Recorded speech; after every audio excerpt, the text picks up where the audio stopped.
My name is Mason. I just turned 34 last month. For years, I quietly paid the mortgage on my parents' house, even after they left everything to my younger brother Derek in their will. Not a single thank you from either of them.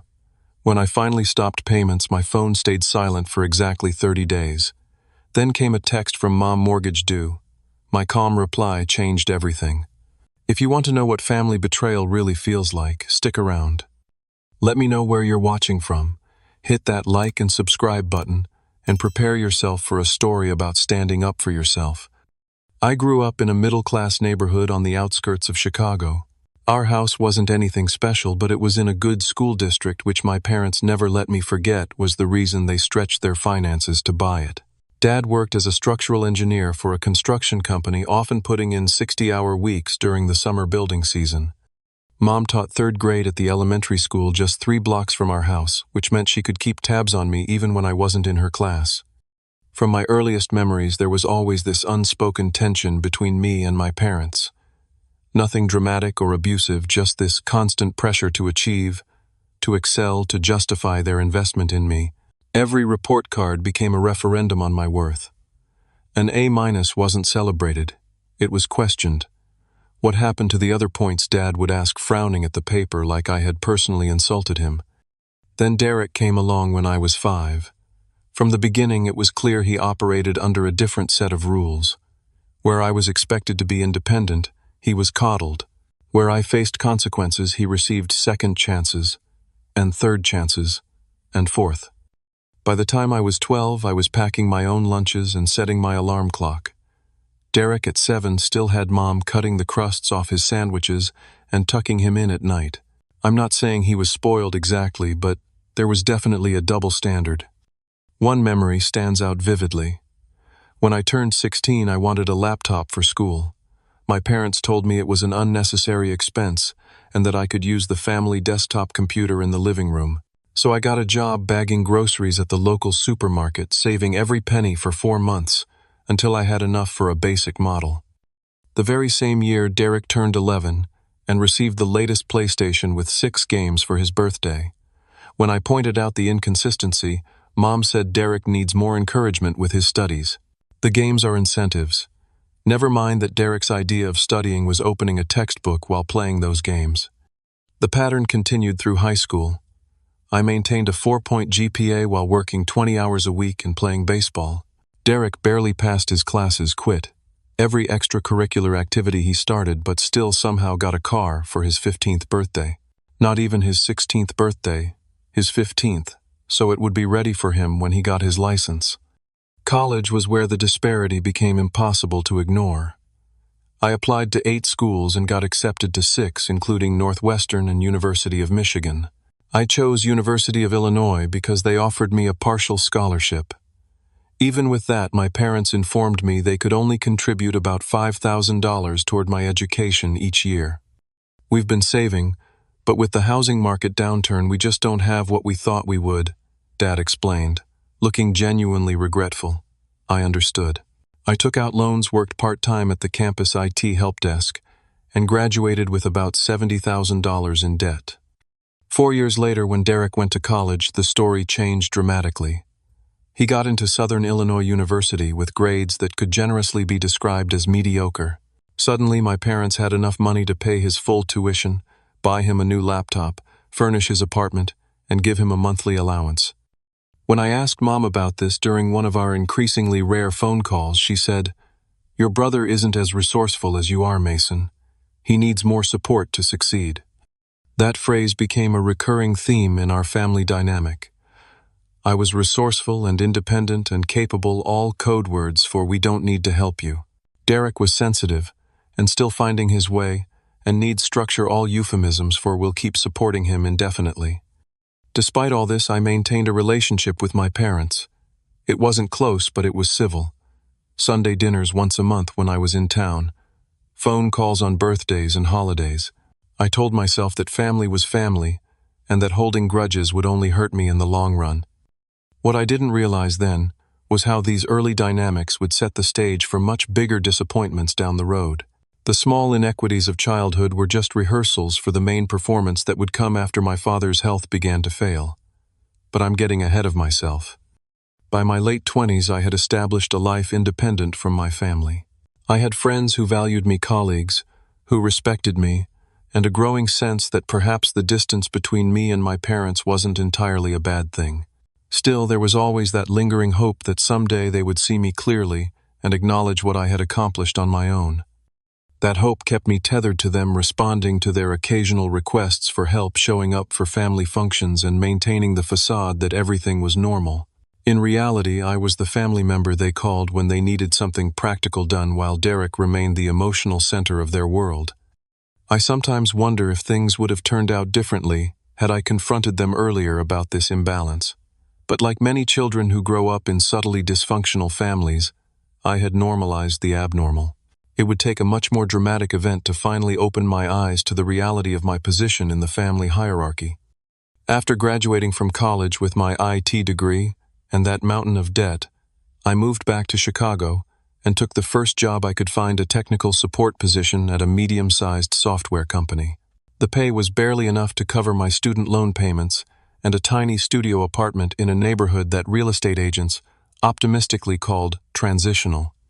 My first desk was in a windowless room that had previously been a storage closet. The air conditioning vents didn't quite reach it, so summers were spent sweating through my button-up shirts while talking customers through turning their computers off and on again. But it was a foot in the door of the tech industry, and I was determined to climb. Within a year, I had learned enough about the company's software to move from technical support to quality assurance. The raise was modest, but the experience was valuable. I started taking online courses at night to learn programming languages that would make me more marketable. My social life consisted of ramen noodles, energy drinks, and the glow of my computer screen until 2 in the morning. Derek, meanwhile, had switched majors 3 times and was on the 5-year plan at Southern Illinois. My parents never mentioned any concern about this extended timeline or additional expense.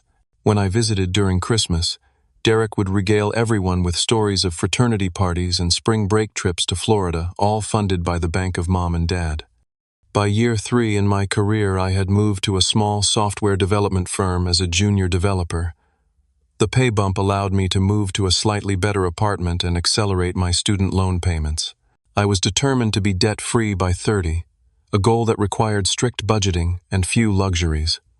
At 27, I landed a position as a project manager at a growing tech company that specialized in healthcare software. The salary was finally commensurate with my experience and education, and I began to see light at the end of the financial tunnel. That same year, Derek graduated and moved back home temporarily while he figured things out. His figuring things out consisted mainly of sleeping until noon and half-heartedly applying for jobs that he was either underqualified for or had no real interest in.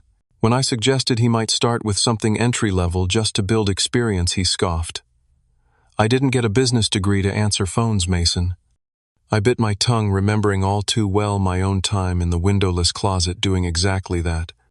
After 8 years of disciplined payments and minimal living expenses, I finally paid off my student loans. The feeling of freedom was indescribable. For the first time in my adult life, my paycheck was truly mine. I celebrated by taking myself out for a steak dinner and buying a new mattress, the kind with memory foam that came delivered in a box. The following year, at 31, I had saved enough for a down payment on a small condo in Logan Square. It wasn't much, just a 1-bedroom with a galley kitchen and a balcony barely big enough for a chair, but it was mine. The pride I felt signing those mortgage papers is something I'll never forget.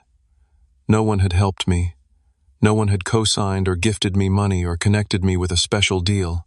I had done it entirely on my own merit and discipline. That same month, I received a call from Mom. Dad had been having some health issues and had decided to take early retirement. Their income would be significantly reduced, and they were worried about making ends meet. The company pension wasn't as substantial as they had hoped, and they had dipped into their savings during Derek's extended college stay and subsequent unemployment. "We're not asking for handouts." Mom assured me, though, that was exactly what she was about to do. "Just a little help with the mortgage until we get things figured out, just temporarily." Despite our complicated history, they were still my parents. I agreed to contribute $1,000 a month toward their mortgage payment. It was a significant amount for me, especially with my own new mortgage, but I rationalized that it was the right thing to do.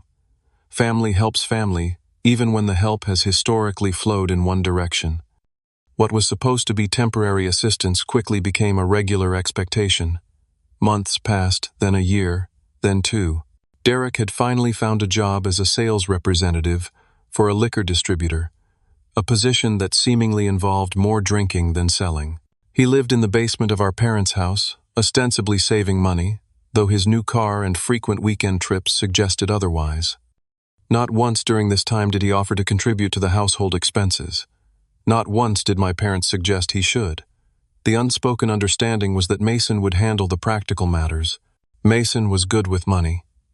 Mason was responsible. Over 3 years I contributed more than $40,000 to my parents' household. I delayed retirement contributions, put off home improvements, and rarely took vacations.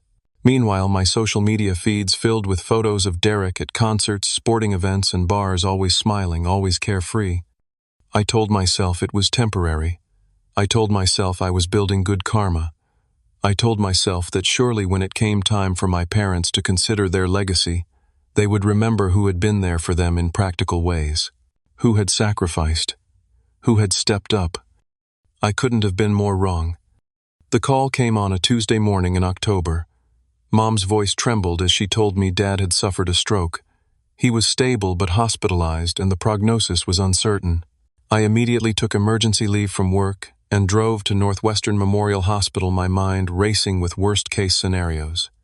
Dad looked small in the hospital bed tubes and wires, connecting him to machines that beeped and hummed, in a rhythm that seemed both reassuring and ominous. The left side of his face drooped slightly, and his left arm lay motionless on the white sheet.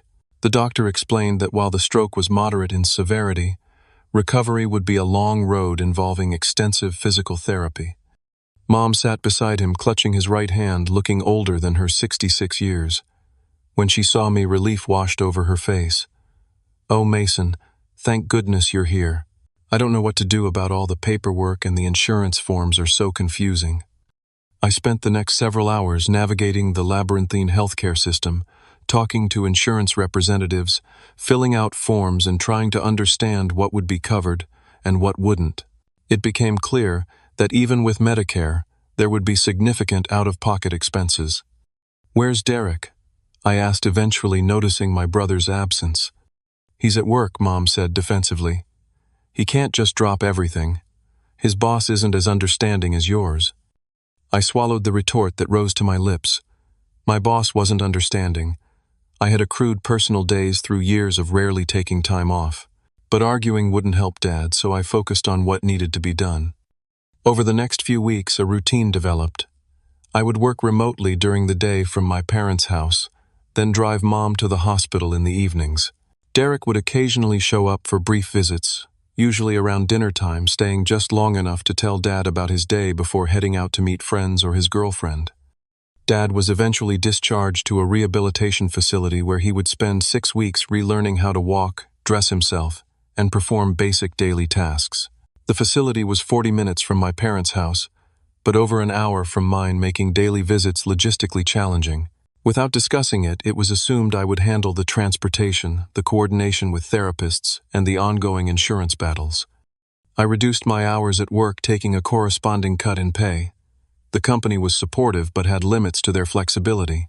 My own mortgage and bills still needed to be paid, and now I was spending additional money on gas, hospital parking, and takeout meals eaten on the go. 2 months into Dad's recovery, Mom received a diagnosis of her own congestive heart failure. Not immediately life-threatening if properly managed, but serious enough to require medication, dietary changes, and regular medical supervision.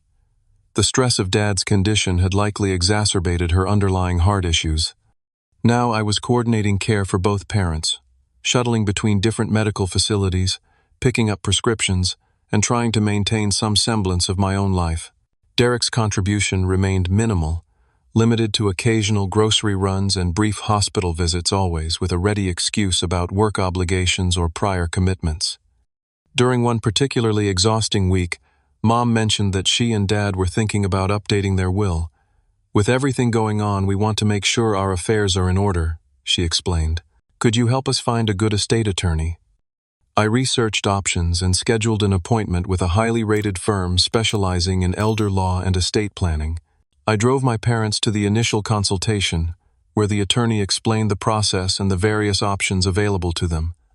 When it came time to discuss the specifics of their assets and intentions, the attorney asked if I would mind stepping out of the room to allow my parents privacy. I thought nothing of it at the time, assuming it was standard procedure to ensure clients could speak freely. As the weeks passed, Dad's condition improved incrementally. He regained some mobility in his left side and was able to speak more clearly, though he tired easily and became frustrated with his limitations. Mom's health stabilized with medication, but she remained fragile both physically and emotionally. The financial strain on the household intensified. Medical bills accumulated despite insurance coverage. I increased my monthly contribution to $1,500, cutting back on my own expenses to make it possible. I convinced myself it was temporary, that once Dad was better, things would return to normal. Then came another setback. Dad developed pneumonia and was readmitted to the hospital. His weakened condition made the infection particularly dangerous, and for a few terrifying days we weren't sure he would survive. He rallied briefly, then declined again. The doctors prepared us for the possibility that he might not recover this time. Derek finally showed up consistently during this crisis, though his presence sometimes created more stress than support. He would question the doctor's decisions, suggest alternative treatments he'd read about online, and complain about the quality of care, all without offering to actually do anything practical to help. Dad passed away peacefully on a Sunday morning in early spring. Mom and I were at his bedside. Derek arrived 20 minutes after the nurse pronounced time of death. The next few days passed in a blur of funeral arrangements, notification calls, and paperwork. I handled most of it operating on autopilot grief, temporarily suspended in favor of practical necessities. The funeral was well attended. Dad had been respected in his profession and had maintained friendships going back to his college days. Derek gave an emotional eulogy that painted a picture of family harmony and shared adventures that seemed foreign to my experience. I chose not to speak, feeling that anything I said would either be dishonest or inappropriately revealing. After the service, Derek hugged Mom for a long time, making a show of his grief, then announced he needed to get back to his girlfriend's place to process everything. He wouldn't be staying to help with the countless tasks that follow a death. No surprise there. That night alone in my condo, the reality of Dad's death finally hit me. Despite our complicated relationship, he had been a constant in my life, a figure I both sought approval from and rebelled against. Now he was gone, and I would never have the opportunity to resolve our unspoken tensions or hear him say he was proud of me. I allowed myself one night of grief before returning to my parents' house the next day to help Mom sort through Dad's belongings and begin the process of settling his estate. The reading of the will was scheduled for the following week. Despite everything, I still harbored hope that Dad had recognized my contributions and commitment in his final arrangements. That hope would soon be extinguished in the most painful way possible. The reading of the will took place in the conference room of the law firm I had researched and recommended. The irony of this detail would not escape me later. The space was tastefully decorated in that generic professional way. Lawyers' offices tend to be dark wood furniture to landscape paintings in muted colors, leather-bound books on shelves that looked like they had never been opened. Mom sat with uncharacteristic stillness, hands folded in her lap, wedding ring still on her finger. Derek slouched in his chair, scrolling through his phone until the attorney cleared his throat pointedly. I sat straight, hands resting on the table, mentally prepared for the formalities of asset division and executor responsibilities that I assumed would fall to me. Mr. Patterson, the attorney, adjusted his glasses and began reading the standard legal preamble establishing that this was indeed the last will and testament of Robert James Wilson, being of sound mind, etc. I half listened, my thoughts drifting to the pile of work emails accumulating during my absence and the growing list of tasks I needed to handle for Mom. Now, regarding the distribution of assets, Mr. Patterson continued, bringing my attention back to the present.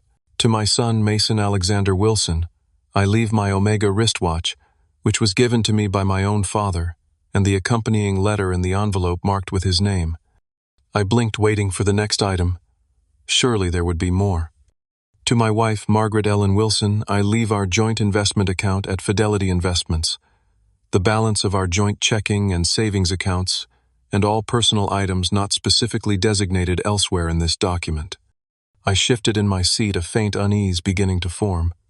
To my son, Derek James Wilson, I leave our family home at 1847 Oakwood Drive, including all furnishings and belongings therein, not otherwise specified, as well as my entire stock portfolio held at Charles Schwab, and my collection of rare coins located in the safety deposit box at First National Bank, box number 247. The room seemed to tilt slightly. I gripped the edge of the table, certain I had misheard or that there was more to come. There had to be more. "This concludes the distribution of assets," Mr. Patterson said, glancing up from the document.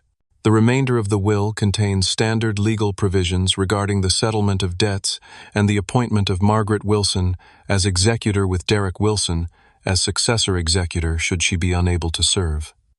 "I'm sorry," I interrupted, my voice sounding distant to my own ears. "Could you repeat the asset distribution? I think I might have missed something."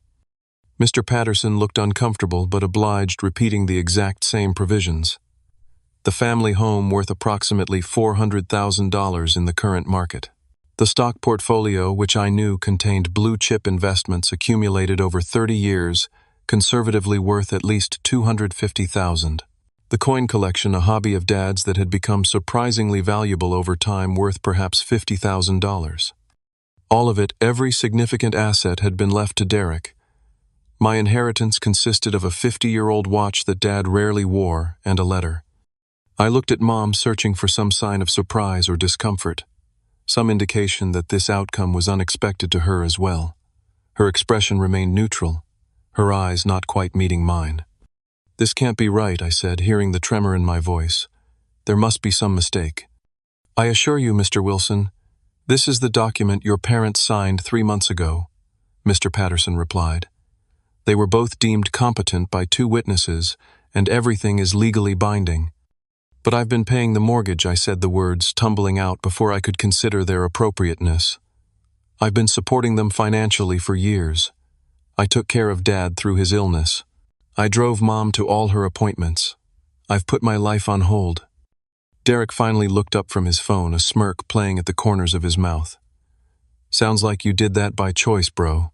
Nobody forced you." I stared at him, this stranger who shared my blood, but apparently none of my values. "You knew about this," I said, realization dawning. "You've known all along." He shrugged, neither confirming nor denying, but his lack of surprise told me everything I needed to know. "Mason," Mom said, finally speaking, her voice gentle but with an undercurrent of steel. "Your father and I discussed this at length. We felt it was the fairest way to handle things. You've always been the strong one, the independent one. Derek needs more security than you do."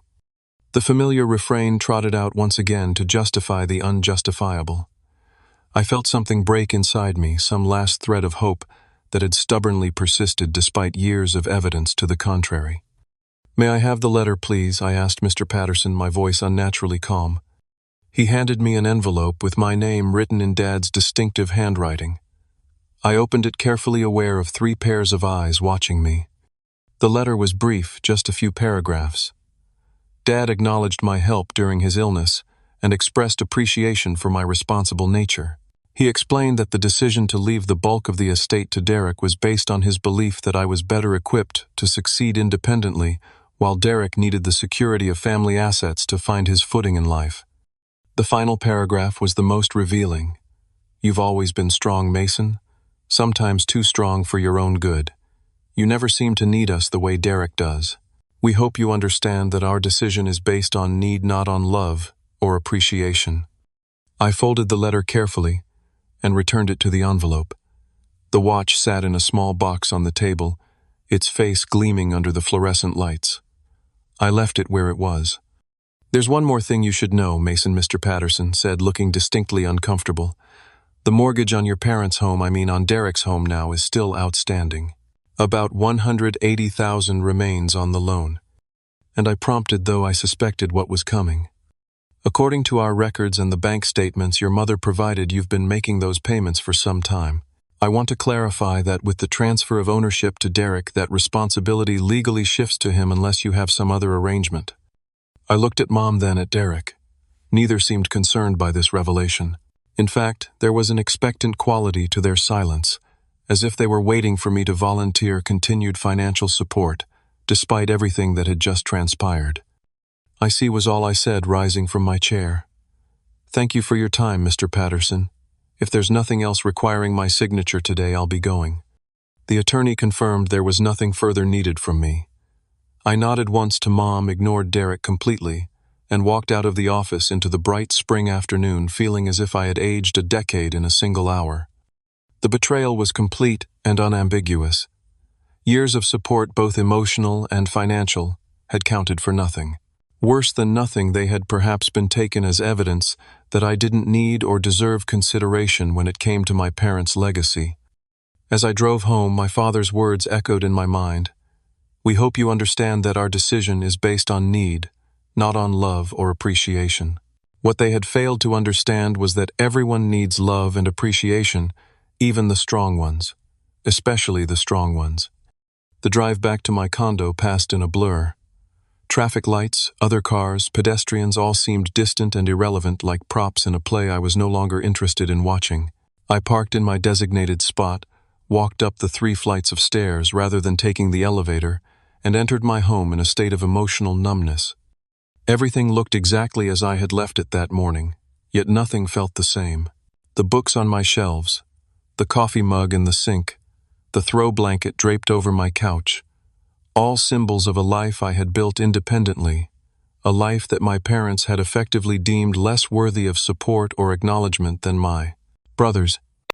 I sat on the edge of my bed, still wearing my suit from the meeting, and finally allowed myself to feel the full weight of what had happened. The anger came first, hot and clarifying. How dare they? After everything I had done, everything I had sacrificed, how could they dismiss me so completely? Then came the hurt, deeper and more devastating than the anger. This wasn't a misunderstanding or an oversight. This was a deliberate choice made with full awareness of the message it would send. They had valued Derek's dependence over my independence, his needs over my contributions. I must have sat there for hours, cycling through rage and grief and disbelief. The sun set, casting long shadows across my bedroom floor, then disappeared entirely, leaving me in darkness. I didn't bother turning on the lights. The darkness suited my mood. Around midnight, my phone chimed with a text message. It was from Trevor, my closest friend since college, checking in after not hearing from me all day. I had forgotten we were supposed to meet for drinks after what I had naively expected to be a straightforward will reading. I texted back a brief explanation, expecting sympathy but not advice. Trevor's response was immediate and unequivocal. "Dude, cut them off. All of them. They've been using you for years." The bluntness of his assessment startled me. Had they been using me, I had always framed my support as a choice I was making, a responsibility I was accepting. But looking back, there had been an expectation that I would help, an assumption that Mason would handle things, because that's what Mason did. The next morning, I called in sick to work for the first time in 3 years. I needed space to think, to process, to decide what came next.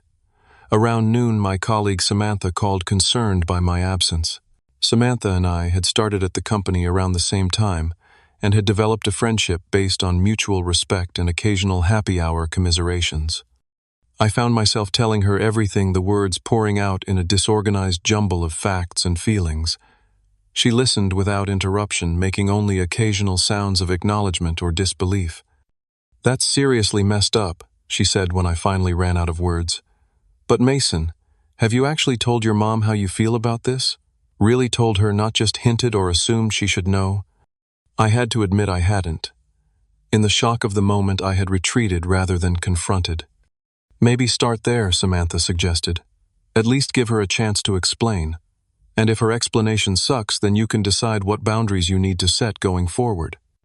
It was reasonable advice, mature advice, the kind of measured response I would typically value. But there was a part of me that resisted the idea of having to explain why I felt betrayed, as if the facts themselves weren't glaringly obvious. Nevertheless, I called Mom that afternoon. The conversation was brief and unsatisfying. She expressed surprise at my reaction, claiming they thought I would be fine with the arrangement given my successful career and independent lifestyle. "We just thought Derek needed the security more than you did," she repeated, as if saying it enough times would make it reasonable. "And what about what I might have wanted?" I asked. "Did that factor into your decision at all?" "Mason, don't be childish," she said, her tone shifting from conciliatory to reproving.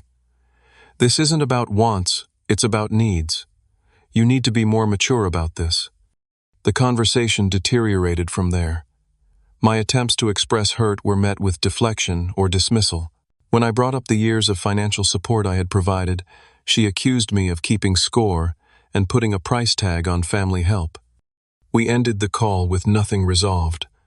Mom maintained that I was overreacting while I felt even more certain that a fundamental injustice had occurred. My next step was to try reaching Derek, though I had few expectations of a productive conversation. As predicted, he didn't answer my calls. I left a voicemail asking him to contact me regarding the mortgage payments and other practical matters that needed to be addressed now that ownership of the house had transferred to him. 3 days passed with no response. I tried again this time, sending a text message directly addressing the issue.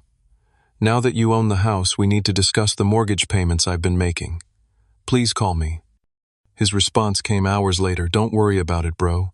Nothing has to change." The audacity was breathtaking.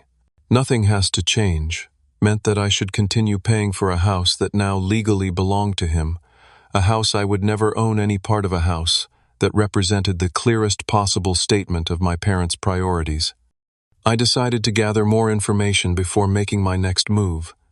I contacted the mortgage company, directly identifying myself as the person who had been making payments on the loan for the past 3 years. I inquired about the current balance, monthly payment amount, and what would happen if payments stopped. The representative explained that the loan was still in my parents' names, as the property transfer after Dad's death hadn't yet been recorded with the mortgage company. Once that happened, Derek would need to either assume the loan or refinance. In the meantime, the bank didn't care who made the payments as long as they were made. If payments stopped, the normal delinquency process would begin, potentially leading to foreclosure after several months of non-payment. Armed with this information, I spent the next few days considering my options. Trevor's advice to cut them off echoed in my mind, as did Samantha's more measured suggestion to establish clear boundaries. I thought about my own financial situation. The retirement contributions I had delayed, the home improvements I had postponed, all to help my parents maintain their lifestyle and keep their house a house that would never be mine. The monthly mortgage payment was due in 1 week. I had set up an automatic transfer from my account to cover it, a transfer I could cancel with a few clicks. It would be so easy to just let it go through, to continue the pattern of support that had become second nature over the years, the path of least resistance. But something had changed in me. The revelation of the will had crystallized years of small inequities into one undeniable truth: my parents and brother saw my support as an entitlement, not a gift. They expected me to continue carrying their burdens while receiving nothing in return, not even the basic acknowledgement of equal treatment in my parents' final wishes. I logged into my bank account and canceled the automatic transfer. Then I sent a brief factual email to Mom and Derek, copying the mortgage company. This email serves as notification that I will no longer be making payments toward the mortgage at 1847 Oakwood Drive. The next payment is due on the 15th. Please make arrangements accordingly. I didn't offer explanations or justifications. I didn't express anger or hurt. I simply stated the facts and closed my laptop, feeling a curious mix of anxiety and relief. For the first time in years, I had prioritized my own needs over the expectations of my family. It was terrifying and liberating in equal measure. That night I slept more soundly than I had since before Dad's stroke. The decision had been made, the action taken. Whatever came next, I would face it, knowing I had finally stood up for myself in a clear and unambiguous way. 30 days passed with no communication from either Mom or Derek. Not a call, not a text, not an email. The silence was both unnerving and confirming. It told me everything I needed to know about the transactional nature of our relationship. Without my financial contribution, I apparently wasn't worth contacting. During that month, I redirected the money I would have sent for the mortgage into my own retirement account. I scheduled the home repairs I had been postponing: a new water heater, fixing the leaky bathroom faucet, replacing the aging refrigerator. Small improvements, but each one a statement that my own home and future mattered. I threw myself into work, taking on an additional project that came with potential for promotion. I reconnected with friends I had neglected during the intensive caregiving period. I started jogging again, a hobby I had abandoned when my free time evaporated. Slowly, I began rebuilding the life I had put on hold. Then, exactly 31 days after my email about the mortgage, my phone lit up with a text from Mom. Mortgage payment due. Bank called with late notice. Please handle ASAP. No hello. No how are you. No acknowledgement of the email I had sent or the month of silence. Just an assumption, or perhaps a demand, that I would continue my financial support despite everything that had transpired. I stared at the message for a long time, considering my response. The old Mason would have apologized, made excuses, and rushed to fix the problem. The new Mason, the one who had spent a month reclaiming his life and dignity, typed, "The house belongs to Derek now, as per Dad's will. The mortgage is his responsibility." Simple, factual, unapologetic. Mom's response came quickly. "Don't be difficult, Mason. You know your brother can't afford the payments right now. This is still a family matter." I replied, "It stopped being a family matter when you and Dad decided to leave everything to Derek. I've supported you both for years while building my own life. That ends now." Then I silenced my phone and went for a run, pushing myself harder than usual, using the physical exertion to process the emotions threatening to overwhelm me. By the time I returned home, sweaty and exhausted, my phone showed 6 missed calls, 3 from Mom, 2 from Derek, and 1 from an unknown number. I listened to the voicemails in order. Mom's messages escalated from persuasive to angry to tearful, culminating in an accusation that I was abandoning the family and dishonoring your father's memory. Derek's messages were more direct, calling me selfish and threatening vague consequences if I didn't step up. The unknown number turned out to be the mortgage company calling to verify my email about ceasing payments. I returned only the mortgage company's call, confirming that I was no longer responsible for or involved with the loan. The representative noted this in their system and suggested that the primary borrowers contact them directly to discuss options if they were having difficulty making payments. Later that evening, my doorbell rang. I opened it to find Mom and Derek standing there, both wearing expressions that mixed anger and desperation. I hadn't seen either of them in person since the reading of the will. "May we come in?" Mom asked, her tone suggesting it wasn't really a question. I stepped aside silently, allowing them into my condo. We stood awkwardly in my small living room, none of us making a move to sit down. "This has gone far enough," Mason. Mom began. "I understand you're upset about the will, but punishing us financially isn't going to change anything." "I'm not punishing anyone," I replied calmly. "I'm simply aligning my financial responsibilities with the reality of the situation. Derek owns the house now. It's his asset, his responsibility." "You know I can't afford the payments," Derek interjected, his face flushed. "I'm still establishing my career. My commission checks aren't consistent yet." "You're 34, I pointed out. "The same age I was when I started paying for a house I didn't own and would never inherit. Funny how that works." "This isn't a game," Mason. Mom said sharply. "We could lose the house. Is that what you want? For your mother to be homeless?" "You wouldn't be homeless," I replied, maintaining my composure. "You have options. You could sell the house and buy something more affordable. Derek could get a second job or a roommate to help with expenses. You could sell some of the stocks Dad left him. There are many solutions that don't involve me continuing to pay for someone else's asset." "Those are all your father's stocks," Mom exclaimed, as if I had suggested selling a family heirloom. "Yes," I agreed. "The stocks he chose to leave entirely to Derek, just like the house. Assets come with responsibilities. That's how ownership works." Derek paced my small living room, running his hands through his hair in frustration. "I can't believe you're doing this to us. After everything Mom and Dad did for you." I laughed, a short, humorless sound. "What exactly did they do for me, Derek? They didn't pay for my education. They didn't help me buy my home. They didn't support me during hard times. In fact, it's been entirely the opposite. I supported them financially and practically for years, and in return they left me a watch. They raised you, Mom countered. They gave you a good home, a good education. They did the bare minimum that parents are supposed to do, I replied. And they did significantly more than that for Derek. I don't resent the differential treatment of our childhoods anymore, Mom, but I do resent the expectation that I would continue to support a system that explicitly excludes me from its benefits. The conversation circled for nearly an hour, with Mom and Derek alternating between guilt trips, accusations, and occasionally, when those tactics failed, attempts at compromise that still fundamentally relied on me continuing to pay for the house. I remained firm. The mortgage was now Derek's responsibility.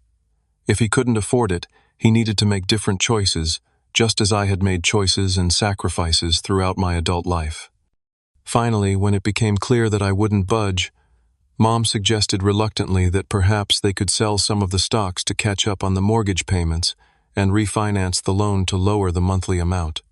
That sounds like a reasonable approach, I said, relieved that they were finally accepting reality.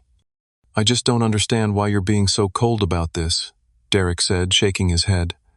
This isn't the brother I know. You're right, I agreed. I'm not the same person who would sacrifice his own well-being to prop up an unfair system. That person is gone. This is the brother who respects himself enough to set boundaries. They left shortly after Mom teary-eyed, and Derek sullenly silent.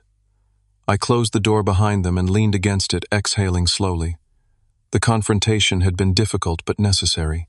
For the first time in my adult life, I had clearly articulated my worth and my limits to my family, and I had done so without rage or recrimination, just calm certainty.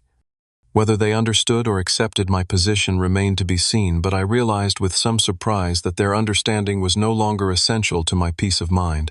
I had spoken my truth. I had defended my boundaries. That was enough. 3 months passed with minimal contact from my family.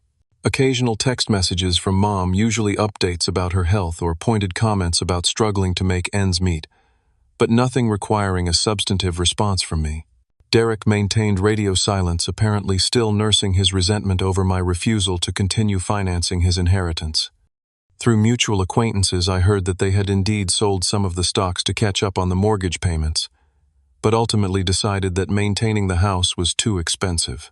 They listed it for sale in late summer, accepting an offer slightly below asking price, but enough to pay off the remaining mortgage and provide a modest cushion. Mom moved in with Derek and his girlfriend, taking the spare bedroom in their rented apartment. According to neighborhood gossip, Derek had finally secured a more stable position with a pharmaceutical sales company, motivated perhaps by the sudden responsibility of supporting his mother. I focused on my own life during this time. The promotion I had been working toward came through, along with a significant salary increase. I started dating again, meeting Rebecca through a hiking group organized by friends. She was smart, independent, and refreshingly direct, values I had come to appreciate more deeply after recent events. When I told her about my family situation, she didn't offer platitudes or urge reconciliation. Instead, she said, "It sounds like you finally demanded the respect you deserve. That takes courage." Her understanding reinforced my confidence in the boundaries I had established. 4 months after our confrontation in my living room, I received a letter from Mom. Not a text or email, but an actual handwritten letter on stationery. The formality of it suggested importance, a communication that required more thought than a quick electronic message. I opened it with a mixture of curiosity and caution, unsure what to expect. The letter began without preamble. "Dear Mason, I've been doing a lot of thinking these past few months. Losing the house was difficult, more emotionally than practically. It represented so much of your father's and my life together, our hopes and plans. But maybe it was time to let go of that particular dream. Living with Derek has been enlightening. I love my son, but I now see aspects of his character that your father and I may have enabled over the years. His expectations of support without corresponding responsibility, his sense of entitlement to help without gratitude. I recognize these traits because I exhibited them toward you. I realize now how much we took your support for granted, how we accepted your help as our due while giving preferential treatment to Derek. The clarity of hindsight is sometimes painful. Your father and I made mistakes in how we parented both of you. We expected too much from you and too little from Derek. In trying to strengthen one son, we may have weakened the other. In trying to protect one, we may have failed to appreciate the other. I don't expect this letter to change anything between us immediately. Trust once broken isn't easily repaired. But I wanted you to know that I understand better now why you made the choice you did, and that I don't blame you for it. If you're open to it, perhaps we could meet sometime just to talk. No expectations, no requests. Just two adults finding a new way to relate to each other. With love and regret, Mom. I read the letter twice, then set it aside to process my reactions. There was a part of me that instinctively wanted to rush to reconciliation, to forgive immediately, and completely to return to some idealized version of family harmony.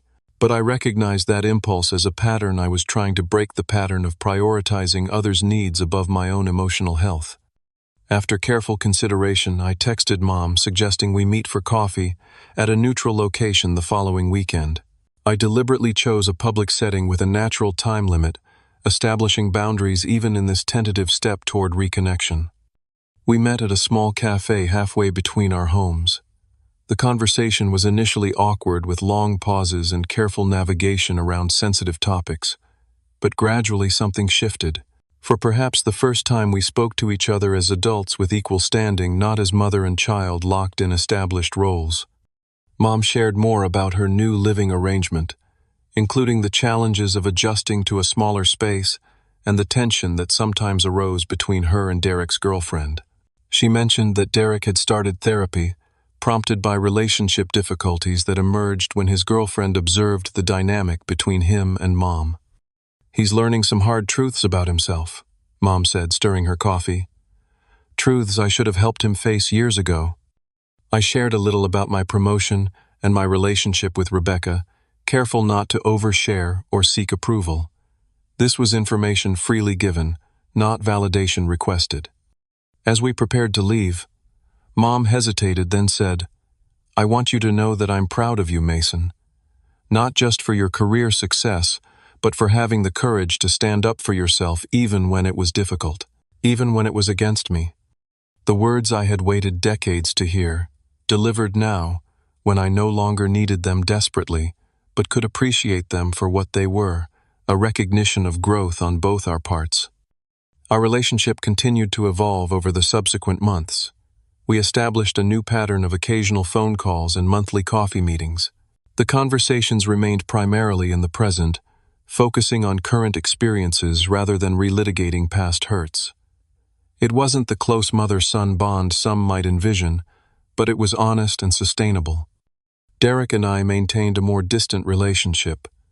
We exchanged birthday texts and saw each other at occasional family gatherings, but there was no pretense of closeness. Perhaps someday that would change if he continued his journey of self-awareness, but I no longer felt responsible for managing or improving our connection. The most significant change, however, was within myself. The financial freedom that came from ending my support of the family home allowed me to fully fund my retirement accounts, build an emergency fund, and even begin saving for a down payment on a larger condo or small house. I took my first real vacation in years, traveling to Portugal with Rebecca for 2 glorious weeks of exploration and relaxation. Beyond the practical benefits, I experienced a profound shift in my sense of self-worth. By establishing clear boundaries and expecting fair treatment, I had broken the cycle of self-sacrifice that had defined much of my adult life. I learned that saying no to unreasonable expectations wasn't selfish. It was an essential act of self-respect. In the end, the inheritance that mattered wasn't the material assets my parents distributed in their will. It was the lesson I finally learned through their actions and my response that we teach people how to treat us by what we accept, what we allow, and what we confront. Sometimes the most loving thing you can do for yourself and others is to stand firmly in your worth, even when doing so disrupts comfortable patterns of behavior. Sometimes true family healing begins not with forgiveness or reconciliation, but with the courage to say, "This stops now. I know now that strength isn't measured by how much you can endure in silence, but by how clearly you can speak your truth when it matters most. And sometimes to be heard, you have to be willing to walk away from those who refuse to listen. If my story resonates with you, I hope it gives you courage to examine the boundaries in your own life. Are you being valued as you deserve? Are your contributions being acknowledged? Are you accepting treatment that diminishes rather than enhances your sense of worth? These aren't easy questions, but they're essential ones. Have you ever had to set difficult boundaries with family members? What helped you find the strength to stand up for yourself? Share your experiences in the comments below. And don't forget to like and subscribe if this story meant something to you. Remember, every time you honor your worth, you give others permission to do the same. Thank you for listening, and take care of yourselves out there.